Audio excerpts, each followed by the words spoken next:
তোমার কি নাম? মুসাবল্লাহ। সেও আসছে কিন্তু তেলের জন্য রাগ পাইছে একটু। বাংলাদেশে এই প্রথম দেখলাম তেলের জন্য এতটা হাহাকার।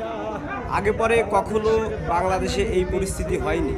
এর আগেও বাংলাদেশে বড় বড় দুর্যোগ এসেছে, দুর্ভিক্ষ এসেছে, অনেক কিছুই বাংলাদেশে ঘটে গেছে। করোনা মহামারীর মতন বড় ঘটনাও ঘটে গেছে, যে সময় কিনা টোটাল সারা বাংলাদেশের দোকানপাট সব কিছুই বন্ধ ছিল, তখনও কিন্তু তেলের ঘাটতি হয়নি। বর্তমানে বাংলাদেশে পেট্রোল, ডিজেল, অকটেন সব কিছুরই ব্যাপক ঘাটতি। বাংলাদেশে আমরা শুনেছি পেট্রোল এবং অকটেন যে গ্যাস উত্তোলন করা হয় তার থেকে পাওয়া যায়, কিন্তু তারপরেও বাংলাদেশে যে কিভাবে পেট্রোল অকটেন শর্ট হলো সেটা আমরা জানি না।